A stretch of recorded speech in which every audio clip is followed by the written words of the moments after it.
Today we're going to be tying a conehead rabbit strip leech, sometimes referred to as a bunny leech.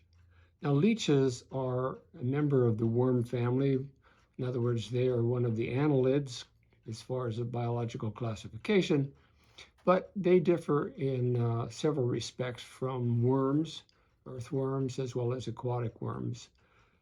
Leeches are found both in freshwater as well as in saltwater, and are found in various types of fresh water. They're in ponds, they're in rivers, they're in streams, whatever. And they're normally living close to where there's vegetation.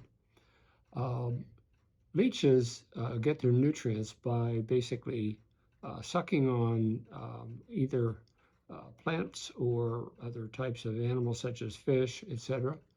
And that's where they get their nourishment. I like a leech because I can use it. It has a lot of motion. I can use it for bass as well as for trout. And it has a lot of action. Not that a woolly bugger doesn't, but my purpose for teaching this particular leech pattern is to help our tyers get familiar with other materials for tying flies. In this particular case, we're going to be using strips of rabbit fur, two types. One is the so-called zonker strip, and that is where the hair is stroked back, and it's sort of parallel to the leather strip, which is actually the hide of the rabbit. And so this is commonly referred to as a zonker strip. In contrast to that, the body of this particular fly is going to use, again, rabbit fur, but in this case, this is called crosscut.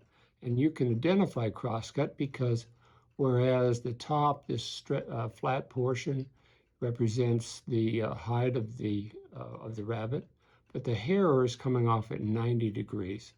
And that 90 degrees on this cross-cut rabbit hide makes it much easier to wrap on the hook as compared with the zonker strip, again, in which the hair is parallel with the hide. So we'll get started in a few minutes. But the other thing I wanted to show is that this particular fly pattern has very few components, and yet it's a very effective fly. It would be classified as a streamer, so you would fish it as a streamer, and I'll talk a little bit more about that at the end of the session. But I'm going to be using a size 6 streamer hook. I'm going to be using a cone head on the fly to not only give the head of the fly a little bit more of a silhouette of a leech, but it also provides a small weight that allows for the fly to be, as it's stripped, it's going to sort of undulate in the water, much like a leech would do if it were swimming along. So we're using, again, a streamer hook with a cone head on it. You can also use a regular bead head, but I like the cone head because I'm able to tuck the very end of the crosscut rabbit strip and tuck it under the cone at the finishing of the fly. We're going to provide also a little bit of sparkle along the lateral line of this leech, although it's not a fish, so it doesn't truly have a lateral line, but nonetheless, a little bit of sparkle. And this is basically just sort of a rainbow crystal flash. And so I like this material, and I'll show you a very easy way of tying this in. So let's move on with our tying. And the first thing I'm going to do, and I point out to you, is that I've already inserted onto my hook a cone head. Of course, I pinched down the barb in order to do that. But I've placed this cone head on the hook.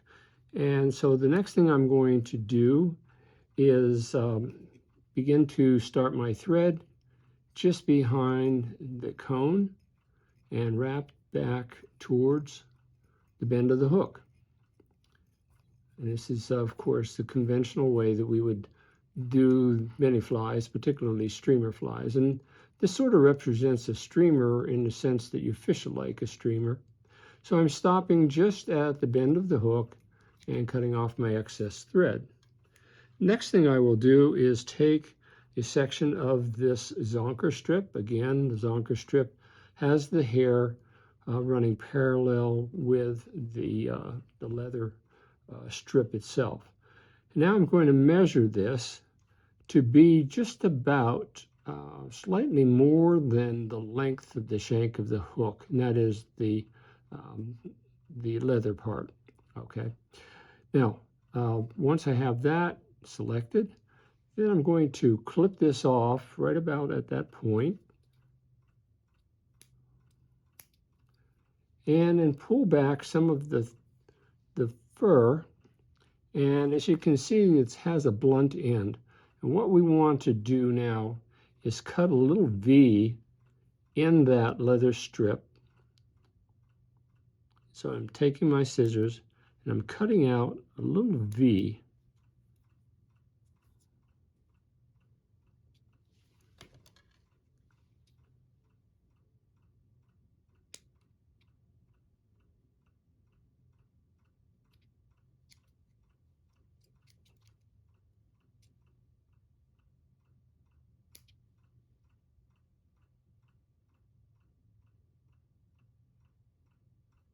Takes a little bit of delicate cut, but by cutting a V in the end of that, it's able to sort of wrap itself around the shank of the hook. So I'm going to place that right on top with the long part, of course, extending to the rear of the fly.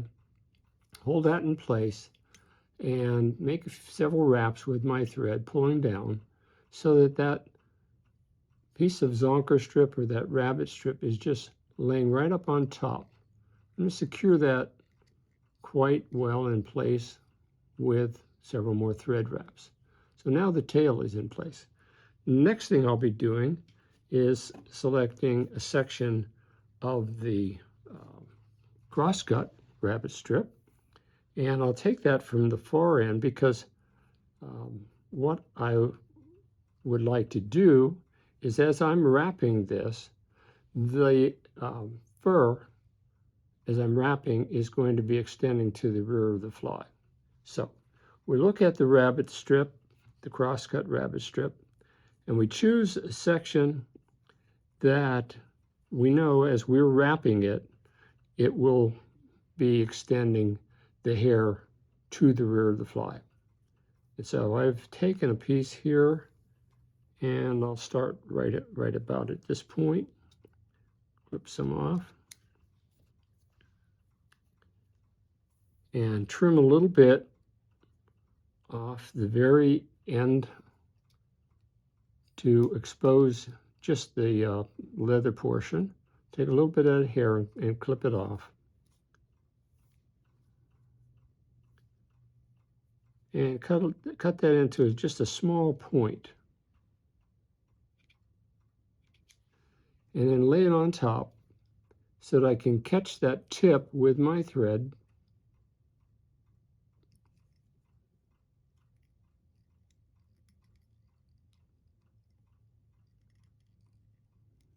Wrap back over that, so that's quite secure. You could also put a drop of head cement on there at that point if you wish to. Get a little bit more light on this for you all to see. And now that I have that in place, I'm going to bring the thread forward, stopping just behind the cone head. And now I will be making wraps of this crosscut around the shank of the hook. Each time I'm making sure that I'm pulling the fur back towards the rear of the fly. And each successive wrap is tucking right up against the previous wrap. Again, not to repeat myself too much, but each time I'm making a wrap, I'm pulling the hair back so it doesn't get trapped underneath. And now I get almost to the point where I have the cone head, and I make one more wrap to kind of tuck it right in underneath that. Bring my thread behind, trapping that piece of rabbit strip, and making one more wrap behind, and then one or two in front. And then I can clip off this extra piece that's not needed, and just kind of like probably trim a little bit more of that off. And the rest can be tucked back underneath the cone. Now a few more wraps. I hope you see how relatively easy it is to tie this, because we're practically finished at this point. Now you might want to have a little bit of water present so that you could stroke this back and get some feel for what it's going to look like. And there I think you can begin to see the silhouette itself. Okay, what's next is the very last step. I'm taking 3 strands of crystal flash and clipping them off at the full length. I'm going to take this and I'm going to fold it in half, basically fold it in half, and wrap it around the thread one time. I hope you can see that. I'm going to show that as best as I can. Now I'm going to tuck that in, just pull it right in on the near side, that would be my side of the fly, and make a few wraps. I'm going to hold this other portion forward and make a few wraps of thread to hold the near side, that would be my side, in place. And then I'm going to pull this other section, which is now on the far side, I'm going to pull that over and lay it on the parallel side and make several wraps over that. Okay, so now we should have a nice thin layer of crystal flash on each side of the fly. Make a few more wraps back here. And then I can whip finish this.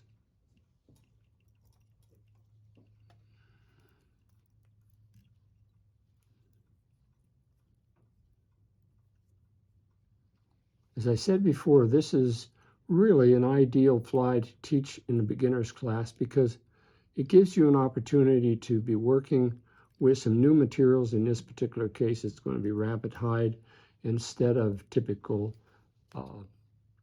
hackle feathers that are used for other leech patterns, etc.